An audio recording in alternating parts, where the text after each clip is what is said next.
Bonjour, bonsoir chers compatriotes, bienvenue dans votre magazine Actualité expliquée. Nazali Fabian Varkouswanika, Wabukaka Bakata, Kapunga Mdedi, Mianamia Kongungunga, Kuputu Bozaïdon, branché sur www.changu.com. Télé Changu, la web télé de la culture de l'excellence. Alors, émission actualité à l'élo, Torolobelao et Taliba, manifestation et salami le 4 juin. Manifestation, on a niveau à pouvoir, Sali marche pour l'anniversaire.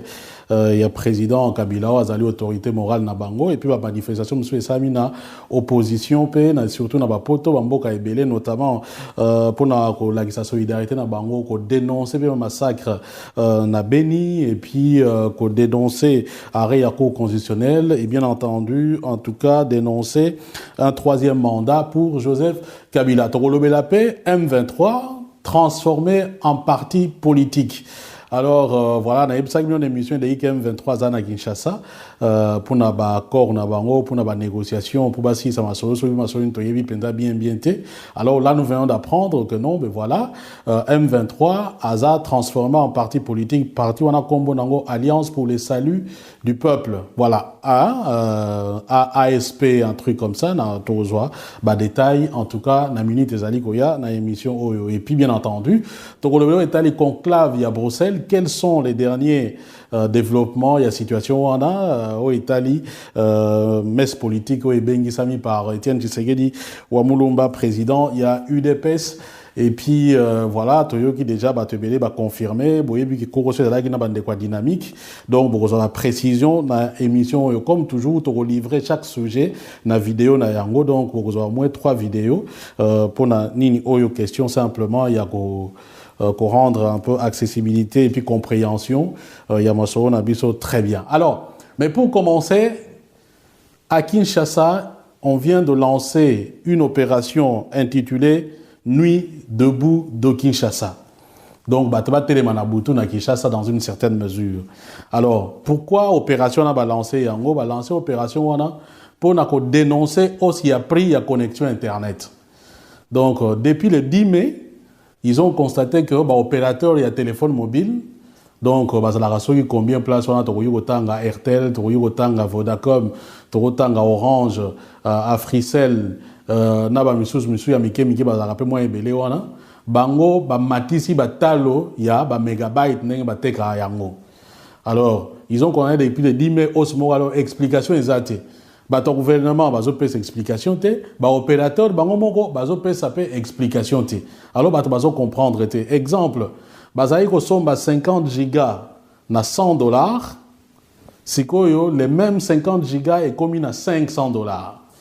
Donc, si ta machine, au niveau bon, ceux qui peut-être pouvoir se permettre, ce n'est pas le cas pour un petit peuple. Bon, imaginez-vous que moi 100 francs à quel sont les mois d'unité, si on a été sur combien, si on va multiplier en fois 5. Donc, entre-temps, bon, on a beaucoup l'État a foutu, l'État a bongi ma kamute, na Italie, batubaz ala bien, mais biloko et sengeli batuba vivre nango, biloko ils ont remata. Est-ce que Zali, n'engue to monaki na Congo Brazzaville, période de campagne électorale, bien période de publication des résultats, carte internet, na bamboke bien Afrique comme bongo. Est-ce que c'est une façon, il y a aussi la yango, il y a Katani, tout ça, on a janvier. Tant que Bamoboulou est en janvier 2015, vous voyez, sur ma loi électorale, carte qui va connexion internet sur toute l'étendue du territoire. Est-ce que ça bongo? Alors quand on dit que ça a commencé le 10 mai, ben, on peut aussi se dire parce que le 10 mai, on était en préparation, il y a manifestation, le 26 mai, il y a opposition. Est-ce que c'est une façon pour que la communication soit mobilisée? Point d'interrogation. Mais il s'est fait qu'il n'y a pas d'explication jusque-là. Il y a du côté, il y a gouvernement, il y a du côté, il y a opérateur, il y a télécommunication. Alors, opération, on a nuit debout, il y a Kinshasa. Lobby, chaque samedi, à partir de 19h, à 23h30. Et on a bongo devant. Donc en face à l'hôtel d'un monument situé en face à l'hôtel du gouvernement. Donc hôtel du gouvernement, ils ont le roi bureau, il y a premier ministre. Donc place yango et banda kosalema. Donc on a autre sabino tina nango pour na aussi yanini. Bon, maintenant total en opération on a yango aussi peut-être l'idée en soi ils en ont bien parce que tout mon photo il va rappeler qu'on revendiquer parce que les droit à mutu so que logo tout le monde a pour aller patam mutu pas mati 1 centime tout va dire il m'a peut dans manifestation ça les mis prix à essence so que mati et ainsi de suite mais quand on a des prix qui augmentent au quintuple les gens ont quand même le droit de pouvoir revendiquer, de se poser la question, ne fût-ce que pourquoi est-ce que ça pas une technique, est-ce que nini tout ça, est-ce que ça problème nini, voilà, rationner connexion pour nini, voilà, il faut quand même être un peu clair. Donc je disais opération, si l'idée est bonne, mais on peut quand même se poser une question sur faisabilité, si l'objectif c'est vraiment de mobiliser Batebele, ok, on a Boutou de 19h à 23h30. D'autant que tu as déjà que 22h dans le quartier, tu vas aller. Car au courant, tu vas rater. Donc, est-ce que l'organisateur va prévoir, par exemple, un problème de sécurité? Moutou a une manifestation, so admettons à Outi Masina, Bisobana Chango, à Outi Masina Kuna, à Yena Gombe, pour ça la manif wana. Kozonga na ye, boko sécuriser, boye bindenga kozonga bato bako uta à côté à monga fula kuna, à Yena Gombe, boko sécuriser ndeni, moutou a Outi Mitendi, alinga sa ina tina 23h30 et ça mandeni. Donc là déjà on se pose quand même quelques questions du point de vue de la sécurité, et puis en dehors de la sécurité même accessibilité yango moko. Muto a outi maluku. Pour y avoir ça la nini, y avoir ça la city nous on a devant hôtel du gouvernement. Tina 23h, soka bi bonga na hôtel tina 23h30. Est-ce que bokani tu vois ozonga maluku ndeni? Soka uti monga fula kuna bien mpasa ba coin ya nini agoya ozonga ti na 23h30 azali na Gombe agozonga ndenge ini bokotia ba transport ou bien bokotia ba transporter. Donc voilà, parfois on pense à des histoires et cause en a bien, mais il faut aussi penser à ce que voilà, faisabilité n'a pas bien, de sorte que bateau base à la possibilité, il y a ça quelque chose, surtout ce qu'on idée en tout cas, ils allaient bien. Voilà un peu l'information de Moutou Koyaga Sikoyo, comme tous en actualité expliqué, na Pesibino Yango, Boye Bakeno, Bande Kona Kinshasa, Bazo Sala, Nuit debout de Kinshasa pour nous dénoncer, hausse, il y a pris donc augmentation, Tobo Mati. Il y a prix, il y a connexion Internet, giga par exemple, on a pris un exemple à 50 gigas, et ça là qui $100, sikoyo, et autres kama $500, explication moko, ikeleve. Si on continue à point d'abisso, il y a nini, il y a liboso, auto canal, auto présentant, il y a une manifestation. Bato ba ya kota la télé Changu, ou bien ba na YouTube nabiso Changu TV, ou bien na Facebook nabiso Changu Concept, page de Facebook nabiso Changu Concept. Mon avis, par exemple, diffuser une manifestation, Oyo et les gars qui sont à Bruxelles, ils ont des images, ils ont défilé. Donc, ils ont des manifestations à Bruxelles pour dénoncer le massacre. Il y a des gens qui sont à Beni, et puis dénoncer l'arrêt de la Cour constitutionnelle pour permettre au président Kabila de en place ce qui est l'élection et sa limité. Alors que, bon, pour le commun des mortels, on sait très bien que c'est le pouvoir qui multiplie les gestes pour que l'élection soit à la tête. D'ailleurs, le Bélaon Nanini et la récente déclaration à secrétaire général a parti au pouvoir, donc M. Henri Mova-Sakani, et Européens, ça va tout raison, que Bakani savons que non, voilà, l'élection est bloquée de façon intentionnelle. Donc, je disais, entre autres, il y a un peu à Babimaki, et puis voilà, pour Koboya Makamweta, le glissement, donc, Bassengape, respect, il y a constitution. Parallèlement, à Kinshasa, le 4 juin, manifestation est Zalaki. Mais awa bango ezali pona makambo to lobi awa te no ba bundela makambo Beni ou bien banini wana te bango bakendaki po bakumisa mbotama ya président Kabila o azali autorité morale ya parti politique na bango PPRD na ba batumsusu ya majorité. Donc balobi ka botama un certain 4 janvier, qu'est-ce que je dis 4 juin 1971. Voilà, officiellement eza yango wana. Bango sikoyo basali marche. Ça les marche, la que non, mais voilà, l'ingi président na bango marche soukaki na Vélodrome na stade Vélodrome ya Kitambo. Polémique est bimi sur chiffres déjà. Avant de continuer dans mozindo na discours. Tout le monde va bakabili sur internet va bien 2 millions batu bazalaki wana. Bamsu balobi 5 millions. Tant batuni Yemoko secrétaire général Henri Mova après batuni interview abi me ntiko batu baza bakoza la combien ozo critiquer pour na kati wana lo baike non 2000 3000 personnes ezo bangisa bango te, donc en faisant allusion na bato yo ba marcha qui les 26 000 en opposition.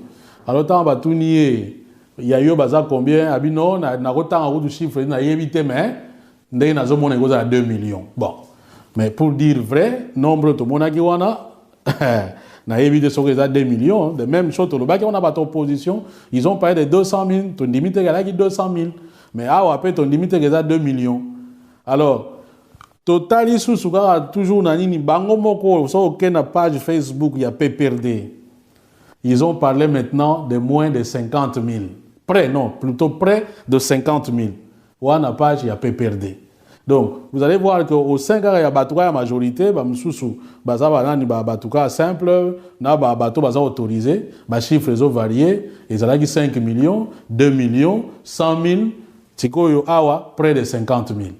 Alors, Nini Sonia Rollet, Azali m'a envoyé spécial, il y a RFI, na République démocratique contre le Kinshasa. Il y a un tweet moko a rappelé ba dire motumo alobi que non, malgré que batouana ba sangisi ba moyen à l'état, batouana ils ont réquisitionné même ba service public à l'état na ba entreprise banin. D'ailleurs par exemple là, vous pouvez voir banderole, il y a ministère sur hydrocarbures na tieli bino ango. Alors na tweet on a alobi que non, ils n'ont même pas réussi à mobiliser au-delà de 10 000, c'était moins de 10 000. Ah, na moni ba commentaire ba tobandi ko finga Sonia Rollet o ezamboka na yote ozo ko sa nini voix de l'Amérique kuto aye ko pesa susu nini chiffre mususu mystique susu a lobby moins 5 donc moins de 5 000 nde mutu bazalaki wana. Tout ce que je dis ndenge na lobaka toujours nazo pesa bino ba référence soko kei na voix de l'Amérique ko mona ngo soki bokei na Twitter na compte Twitter ya Sonia Rollet bo mona yango, donc je n'invente rien ba biloko tu nazo pesa bino toujours nazo pesa no ba source bino mo bokoki donc ko vérifier. Alors dans la manifestation, on a le point le plus important et le message Oyo et Pesamikuna. Secrétaire général, il y a PPRD, Henri Movasakani. Il y a Alobi Boy. Na public na ye. Premier message de retenir que non, bah, opposant Boyeba, que élection est athée. Hein? Boyoki, élection est athée. Bah, yebisi bino bongo, Boyebela. Élection exacte Kabila à Koumela. Premier message. Deuxième message, ezali que bazana projet il y a référendum. Alobi boye abi bazo benga bino na dialogue ayebisi bo opposant bazo benga bino na dialogue bolingo yate. Mais vous oubliez que masolo pe o kene pe na niveau ya référendum. Alobi ko de toute façon Rwanda sali yango eloko moko esalamite, Burundi asali yango eloko moko esalamite, Congo Brazzaville a sali yango eloko moko esalamite. Il faut savoir lire les signes de temps. Kotanga ba signes de temps, ça dit il faut tala makambo ndenge ezoleka na nzinga na yo. Soki eloko esalamite, donc en conclusion oya lobite biso to lobelie ezake non en conclusion biso beto ko sala ngo eloko pe yo sala mapete. Quand il dit il faut lire, savoir lire les signes de temps, tokozwa ngo à deux niveaux. Na niveau ya mboka place makambo esalami, et puis na niveau ya attitude à communauté internationale. Donc na niveau mboka iloko moko esalami te ba mate bango mutu moko fa fongoli munoko na ya zate. Et puis na niveau à communauté internationale, bon ba msu ba temo minoko mike après ba kangi minoko. Tous exemples à Congo Brazzaville, France mutu donc ba watro bazo copier na bango. Donc bango ba bili fa savoir lire les signes de temps. Et là moko esalema ezate. Et puis, à l'objet, mais président Zana Mwana Moukeske, que bien sûr, mon amour, à retraite à 45 ans. Batoubabi, non, ils ont arrêté. Donc, il faut troisième mandat pour Nagabila. Ba forme tout et au Salema, mais message des Amoko, le 19 décembre, Wana, Bozoloba, avant le 19 décembre est égal à après 19 décembre. Bah, faut qu'on ait la majorité si Baloba Yango et l'Obamaka tout le temps. Donc, voilà un peu. Oyo et l'Obami Nani Nikuna. Et puis on apprend même qu'il y a un groupe de 6. Groupe de 6, ceux qui voyaient habiter ça, groupe très stratégique autour du président Kabila. Prochainement, on va faire un combo na bango. Parmi les groupe wana, chez Okitundo Azali, Tambo Mwamba Azali, André Kimbuta Azali, directeur de cabinet Néhémie Mouilania Azali baza 6 mi balé na koluka bino ba kombo parce que na préparé ya on a tout pour na koloba mais au 4 kombo na etanga mi donc parmi ba groupe de 6 donc bango ne ba stratège hein ya ma solo ndenge yango esengeli etambola par rapport ya comment avenir ya président Joseph Kabila na o etali fin mandat. Donc voilà. Donc en gros, eza yangwana makamundenge zo tambola lelo na République démocratique du Congo, surtout Italie côté ya marche oyo ya batu ya gouvernement. Alors tant mo valobi bongo ba réaction pe mi Félix Tshisekedi apesi ba réaction na bango et ainsi de suite. Alors maintenant, question si toujours qui se poser dans des problèmes à dialogue.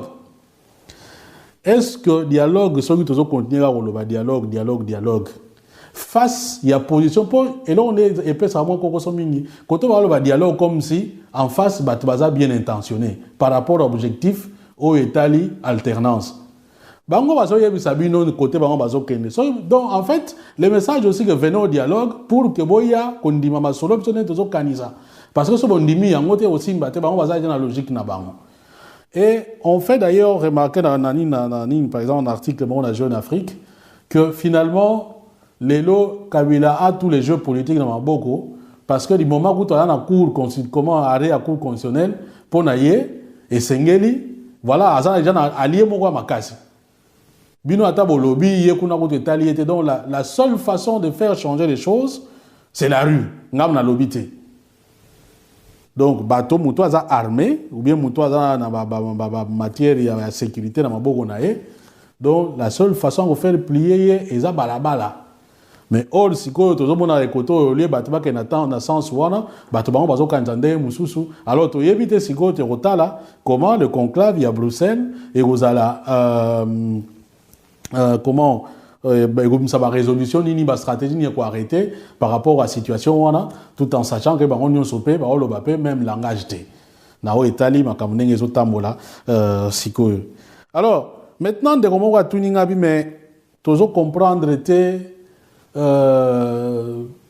pourquoi la majorité bazo sala boye tozo comprendre même bateau tout le monde a une ba intellectuel tozo comprendre notamment bato il faut dire la vérité baza déçu un peu d'attitude non et puis na ba langage il y a ambassadeur Mova Sakani parce que belé ba yebaki comme mutu mo calme banini mais place wana bazo mona ilo mususu et ainsi de suite. Alors au moni politique eza makambu nango na éviter qu'est-ce qu'il faut répondre mais politique eza makambu nango bon même babiso on est déçu. Parce que mon mutu a peut-être na coin politique naïe, hein, comment, conviction naïe. Mais on peut lui reconnaître réellement mutu même si a pengwa, mais mutu yo aza mutu maele. Mutu même si aza boye, mutu yo aza boye. Mais na web ça non moins long parce que mon a un comportement ba tumsusu mon a échangé ou bien ça li boye na kan saka prof na biso mo waza ça so lo mo wabi baleki. L'ivresse du lait et l'équi ivresse yamasanga. Hein? Donc, kwiti yamiliki bande konanga et l'équi kwiti yamasanga. Au moins, mutuwe on so langwe ameni masanga ya langwe. D'abord, il fait moins de dégâts. Akoyi ko sala buzoba mais akosala ngona milieu moko restreint. Na bara meleli peut-être nanzela zokende et il va faire moins de dégâts à la population.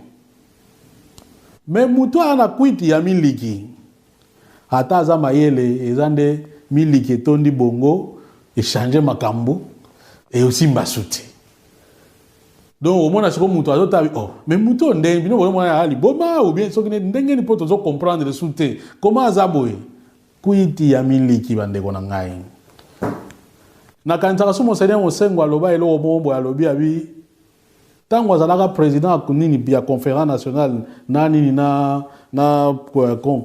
au Conseil de la République, Parlement de transition, pour justifier pourquoi il s'accroche au pouvoir. Alors oui, mais le pouvoir corrompt, le pouvoir terrain, les autres personnes ont une invincibilité, donc ça dit que les gens aussi montent, ils longa oté. Abisoko za na béatitude te, aux a moins difficulté à résister na kwiti ya miliki ya pouvoir. donc ce qu'on a béatitude terre ba béatitude là le roi net moi nzamba azotala yo pena lo lenge moko bien et puis azobatela yo yo pe ozondimela ye mais ce qu'on a nini wana te lokuta mais tant na lo ba bona lobite ke kuna eza kwiti ya miliki mais je vous fais voir simplement que pour na bato belé eza nde kwiti ya miliki mais le problème c'est que jour kwiti ya miliki katanaga pour population ka muta katango kwiti ya miliki la population ka muta katango jour le katanaga yango mona ka bato mususu bakati saka ba ni na makolo.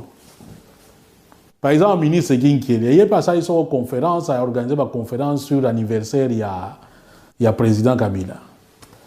Mais le ministre Ginkele, il y a bossa ni a Kendara Brazzaville après Makambo Afdel. Parce qu'il y a qui peut proche il y a maréchal Mobutu. Hein? Oui, Mdimba donc eza pirogue. Bon moi il ba la Congo ndengeza on a. Pour Edouane Komaka donc nini voilà eza souté et même si on moni crocodile au mataliko na ya po tambola et puis voilà eza nini wana. Mais balobaka lo mombo. Muto azo ko négliger histoire. Il prend le risque ya ko revivre yango. Voilà. Donc, ce qu'on a négligé l'histoire, ma kamaleka yo mona ngone diga pamba, faut yeba que non, aux appels na probabilité un jour au revivre yango. Et wana ezali, eza pona bato pouvoir, eza comment normal pona bato pouvoir, eza pe normal pona bato opposition, eza normal pona nga, eza pe normal pona yo muto landa ngai. Et l'exemple le plus éloquent, il y a quand on néglige l'histoire, on est condamné à la revivre. Et ça dit par exemple, si jamais Mbaye Nazo Kota, Nao Etali Makambuya M23. Les deux M23, il s'est transformé en parti politique. Et vous allez voir qu'avant M23, une rébellion d'où est né le M23 et qui s'est transformé en parti politique. Avant Yango Moussou s'est transformé en parti politique. Et les mêmes causes produisant les mêmes effets, on peut prévoir que on tend vers et l'Omo Mboué, et ça bien dit. Voilà, comme ça, on a attaqué sur le deuxième point où Italie, on a annoncé transformation, il y a M23, na parti politique. Tout ce qui est pour un point de où Italie, donc, Makambouya, actualité, notamment marche, il y a Bakabiliste, dans le cadre, il y a anniversaire, il y a président Joseph Kabila. Voilà, merci en tout cas à vous tous de nous avoir suivis. Peace and love, frères, ainsi soit-il, et ce qui est dit, est dit. Tout ça, on a janvier. En janvier 2015, vous avez ma loi électorale, la connexion Internet sur toute l'étendue du territoire. Est-ce que ça bon? Alors, quand on dit que ça a commencé le 10 mai, ben, on peut aussi se dire, parce que le 10 mai, on était en préparation, il y a manifestation, le 26 mai, il y a opposition. Est-ce que c'est une façon pour que la communication soit mobilisée pour une interrogation? Mais il s'est fait qu'il n'y a pas d'explication jusque-là. Il y a du côté, il y a gouvernement, il y a du côté, il y a opérateur, il y a télécommunication. Alors, opération, on a nuit debout, il y a Kinshasa, lobby, chaque samedi, à partir de 19h, 23h30, et on a bongo devant. Donc, en face à l'hôtel, un monument situé en face à l'hôtel du gouvernement. Donc, hôtel du gouvernement, il y a le roi bureau, il y a le premier ministre. Donc, place Yango et Banda Kosalema. Donc, on a retrouvé Sabino Tinanango pour na aussi Yanning. Bon, maintenant, en total, en opération, on a aussi peut-être l'idée en soi. Ils en ont bien parce que mon photo est revendiqué parce que ça droit à Moutou. Sur le logo, tout le monde a pour aller patam, mati 1 centime. Manifestation, ça les mis prix à essence sur mati et ainsi de suite. Mais quand on a des prix qui augmentent au quintuple, les gens ont quand même le droit de pouvoir revendiquer. Il se poser la question, ne fût-ce que pourquoi est-ce que ça pas une technique? Est-ce que nini tout ça? Est-ce que ça problème nini? Voilà, rationner connexion pour nini. Voilà, il faut quand même être un peu clair. Donc je disais opération, on a, si l'idée est bonne, mais on peut quand même se poser une question sur faisabilité. Si l'objectif c'est vraiment de mobiliser Batebele, ok, on a Boutou de 19h à 23h30. D'autant que on a déjà que 22h dans le quartier, car au courant peut la rater. Donc, est-ce que l'organisateur va prévoir, par exemple, le problème de sécurité? muto aye manifestation so admettons a uti masina biso bana changu a uti masina kuna aye na Gombe pour ça la manif wana kozonga na ye boko sécuriser ye boye bindenga kozonga bato bako uta côté ya monga fula kuna aya na Gombe boko sécuriser ndeni muto a uti mitendi alinga sa ina tina 23h30 ou ça mandeni. Donc là déjà on se pose quand même quelques questions du point de vue de la sécurité et puis en dehors de la sécurité même accessibilité yango moko muto a uti maluku pour ya kosala nini ya kosala sit-in wana devant hôtel du gouvernement tina 23h soka bi bonga na kotika tina 23h30 est-ce que bokani tikwa kozonga maluku ndeni soka uti monga fula kuna bien mpasa ba coin ya nini ya nini akoya kozonga ti na 23h30 azali na Gombe akozonga ndenge nini boko taba transport ou bien boko taba transporter.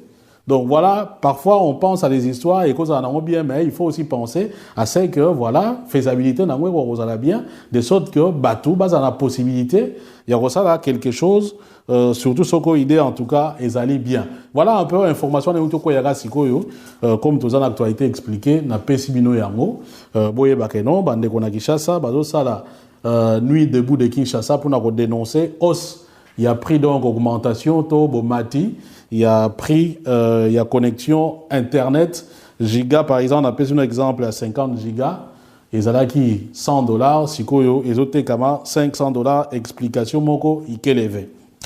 Si tu continues à point d'abisso, il y a nini, il y a liboso, auto canal, auto présentant, il y a tali ba manifestation.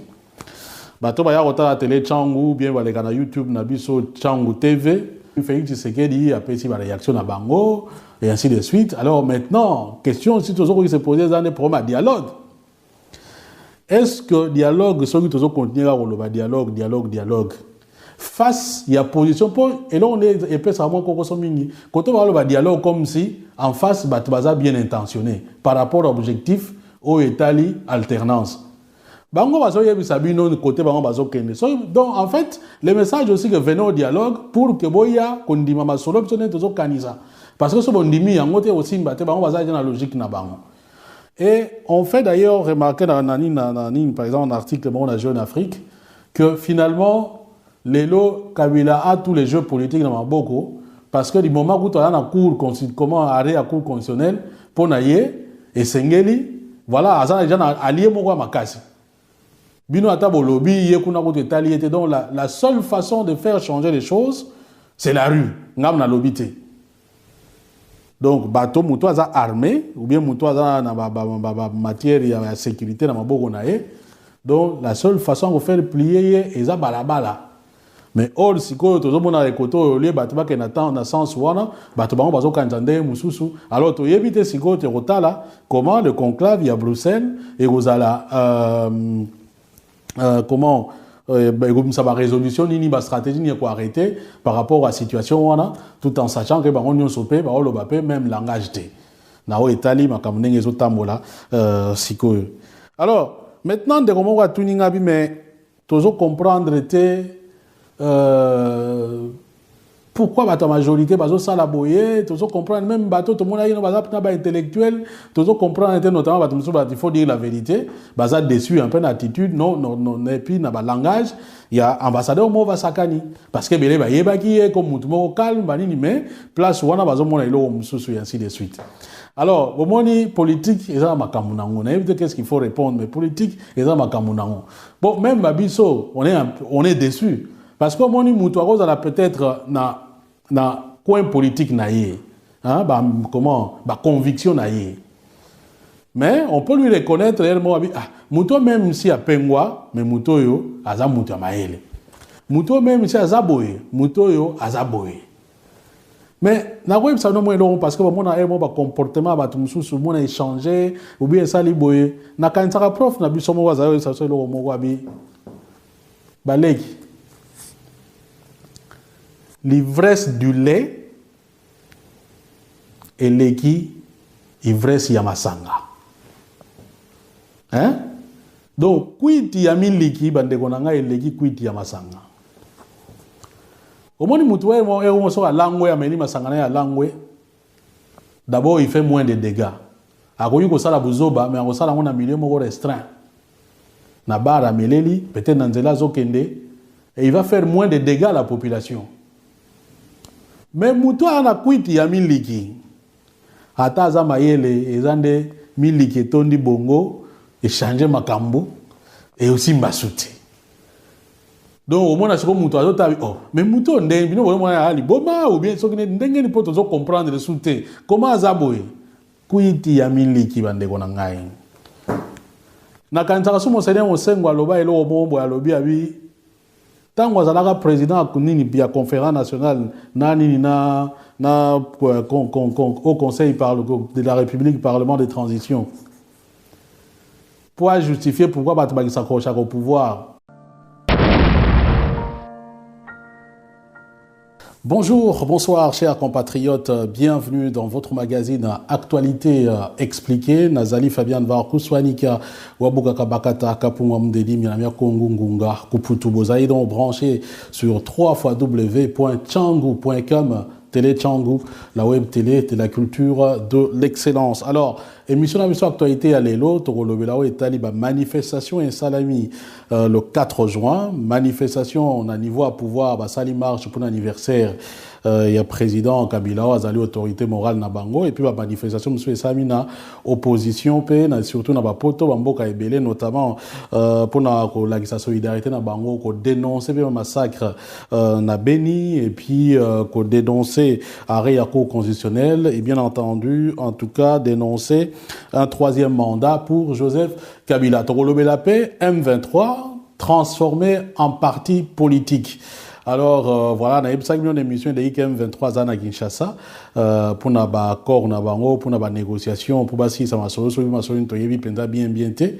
Alors là nous venons d'apprendre que non mais voilà M23 a transformé en parti politique parti on a combo nango Alliance pour le salut du peuple. Voilà, ASP un truc comme ça na tozwa ba détail en tout cas na minute ezali koya na émission oyo et puis bien entendu tokolo est allé conclave à Bruxelles. Quels sont les derniers développements, il y a situation on a au Italie, messe politique au Ebengi Sami par Etienne Tshisekedi ou Mulumba président, il y a UDPS et puis voilà Toyo qui déjà batebele ba confirmé boyebi ki kokose la qui na bande quoi dynamique donc pour la précision na émission comme toujours to livrer chaque sujet na vidéo na yango donc pour au moins 3 vidéos pour na nini oyo question simplement il y a pour rendre un peu accessibilité et puis compréhension, Yamasoro Nabiso très bien. Alors, mais pour commencer, à Kinshasa, on vient de lancer une opération intitulée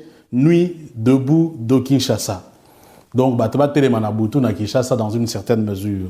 Alors, pourquoi opération on a lancé Yango, va lancer opération on a pour dénoncer aussi à prix à connexion internet. Donc, depuis le 10 mai, ils ont constaté que opérateur il y a téléphone mobile donc bazala soki combien place on a tanga Airtel tanga Vodacom tanga Orange Africell na ba misusu ya mike bazala pe moins ebele wana bango ba matisi batalo ya ba mégabyte ndenge bateka yango. Alors ils ont connaît depuis le 10 mai osmo alors explication exacte bato gouvernement bazo pesa explication te ba opérateur bango moko bazo pesa pe explication te alors bato bazo comprendre te exemple bazai ko somba 50 gigas na $100 sikoyo les mêmes 50 gigas est commis na $500 donc bobeta machine bota sur niveau ya nini bon soki bato mususu po peut-être ba na pouvoir ba ko se permettre yango ce n'est pas le cas pour na petit peuple. Bon, imaginez-vous que moi 100 francs à quel sont sur mois d'unité, si on a été sur combien, si on va multiplier on fois 5. Donc entre-temps, mbongo na maboko bato zo mo na te, l'état zo futa te, l'état zo bongisa makamute na Italie, bato bazala bien, mais biloko esengeli bato ba vivre nango biloko ezo komata. Est-ce que zali ndenge to mona na Congo Brazzaville période de campagne électorale bien période de publication des résultats ba kati internet na bamboka bien en Afrique comme bongo est-ce que c'est une façon ya rosala ça nini voix de l'Amérique kutoyer ko pesa sous nini chiffre sous mystique sous à lobby -5 donc moins de 5000 ndemu tubazala ki wana tout ce que je dis ndena lobaka toujours nazo pesa bino ba référence au pays na voix de l'Amérique au moment où ce qui bokei na Twitter na compte Twitter ya Sonia Rollet au moment yango donc je n'invente rien ba biloko tout nazo pesa bino toujours nazo pesa no ba source bino mo boko ki donc ko vérifier. Alors na manifestation on a le point le plus important ezali message oyo et pesa mikuna. Secrétaire général il y a PPRD Henri Movasakani yé à lobby boy na public na yé. Premier message de retenir que non, bah, opposant boyeba que élection est athée. Hein? Boyoki, aux élection est athée. Bah, yebisi bino bongo, boyebela. Élection est athée, Kabila, akoumela. Premier message. Deuxième message, ezali que, bazana projet, il y a référendum. Alobi boye abi bazo benga bino na dialogue ayem si opposant bazo benga bino na dialogue bolinko yate. Mais vous oubliez que masolo pe o kenepe na niveau ya référendum. Alobi ko de toute façon Rwanda sali yango eloko moko salamité, Burundi sali yango eloko moko salamité, Congo Brazzaville sali yango eloko moko salamité. Il faut savoir lire les signes de temps. Kotanga ba signes de temps ça dit il faut tala ka makambo ndenge zo leka na nzinga na yo. Donc, en conclusion, oya lobité, bisoto lobelié, et ça que non en conclusion, bisoto au salango, il européen au salam pété. Quand il dit il faut lire, savoir lire les signes des temps, toko zongo à deux niveaux. Na niveau ya mboka place makambo salami, et puis na niveau ya attitude à communauté internationale. Donc na niveau mboka il moko salami te, ba maté bango mutu mo fa fongoli munoko na ya zate. Et puis na niveau à communauté internationale. Bon, bamsou tiens moi minoko mike après ba kangi minoko. Tous exemples à Congo Brazzaville, France bout donc baratro, bazo copier na bango. Donc bango ba bili, faut savoir lire les signes de temps. Et là mo au salema ezate. Et puis alobi abi mais président zana mwana mukeske que bino si mona mutu azo retraite à 45 ans. Batu babi non, ils ont raté donc il faut troisième mandat pour na Kabila be ba forme tout et au salema kaka mais message des amoko. Le 19 décembre, Bozoloba, avant le 19 décembre est égal à après 19 décembre. Il faut qu'on ait la majorité si Baloba Yango et Lobamaka tout le temps. Donc voilà un peu Oyo et Lobami Nani Nikuna. Et puis on apprend même qu'il y a un groupe de 6. Groupe de 6, ceux qui vont éviter ça, groupe très stratégique autour du président Kabila. Prochainement, on va faire un combo na bango. Parmi batu na groupe wana chez Okitundo Azali, Tambwe Mwamba Azali, André Kimbuta Azali, directeur de cabinet Néhémie Mouilania Azali, baza 6 mi balé na koluka bino ba kombo parce que na préparé ya on a tout epna ya bango mais au 4 comme on etanga donc parmi ba groupe de 6. Donc bango ne ba stratège hein ya ma solo ndenge yango esengeli tambola par rapport ya comment a venu le président Joseph Kabila na Itali fin mandat. Donc voilà. Donc en gros eza yangwana makamundenge zo tambola lelo na République démocratique du Congo surtout Itali côté ya marche oyo ya batu ya gouvernement. Alors tant mo valobi bongo ba réaction pe ou bien na Facebook na biso Chang concept page de Facebook na biso Chang concept. Bah, mon avis, par exemple, diffuser une manifestation, Oyo et les gars qui sont à Bruxelles, ils ont des images, ils ont défilé. Donc, ils ont des manifestations à Bruxelles pour dénoncer le massacre. Il y a des gens qui sont à Beni, et puis pour dénoncer l'arrêt de la Cour constitutionnelle pour permettre au président Kabila de en place ce qui est l'élection et salamité. Alors que, bon, pour le commun des mortels, on sait très bien que c'est le pouvoir qui multiplie les gestes pour que l'élection soit ratée. D'ailleurs, le Bélaron Anini et la récente déclaration à secrétaire général à partir au pouvoir, donc M. Henri Movasakani, les Européens, ça va tout raison, que non, voilà, l'élection est bloquée de façon intentionnelle. Donc, je disais, entre autres, il y a un peu Babimaki, et puis voilà, pour Koboya Makamweta, les glissements, donc, respect, il y a constitution. Parallèlement, à Kinshasa, le 4 juin, manifestation Zalaki. Mais awa bango ezali pona makambo to lobi awa te no ba bundela makambo ya Beni ou bien banini wana te bango bakendaki po bakumisa mbotama ya président Kabila o azali autorité morale il y a parti politique na bango PPRD na bato mususu ya majorité. Donc balobi ka botama un certain 4 janvier, qu'est-ce que je dis 4 juin 1971. Voilà, officiellement eza yango wana. Bango sikoyo basali marche. Hein? Basali marche. Balagisi que non mais voilà, balingi président na bango marche soukaki na Vélodrome na stade Vélodrome ya Kitambo. Polémique est bimi sur chiffres déjà. Avant de continuer dans mon mozindo na discours. Tout le monde va kabili sur internet va bien 2 millions batu bazalaki wana. Ba msu ba lobby 5 millions. Tant batuni yemoko secrétaire général Henri Mova. Après batuni interview abi me ndiko batu bazaye bakoza la combien ozo critiquer pour na kati wana lobaki non 2000 3000 personnes ils ont bangi sa bangote donc en faisant allusion na bateau yo ba marcha qui les 26 000 en opposition. Alors tant batuni il y a eu baza combien abi non na rotan en route chiffre na yebité mais ndé na zo mona goza à 2 millions. Bon. Mais pour dire vrai, nombre to monaki wana na évité sur les 2 millions, de même chose le baki on a battu opposition, ils ont parlé de 200 000, ton limite est 200 000. Mais après ton limite est 2 millions. Alors total isu suka toujours na nini bango moko so aucune page Facebook il y a PPRD. Ils ont parlé maintenant de moins de 50 000.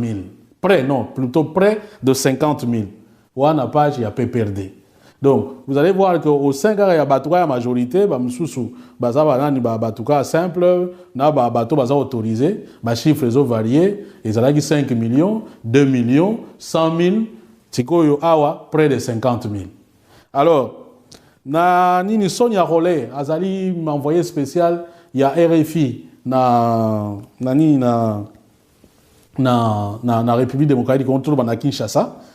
Il y a un tweet moko a rappelé ba dire mutumo alobi que non malgré que batouana ba sangisi ba moyen à l'état batouana ils ont réquisitionné même ba service public à l'état na ba entreprise d'ailleurs par exemple vous pouvez voir banderole il y a ministère soko hydrocarbures na telebino ango.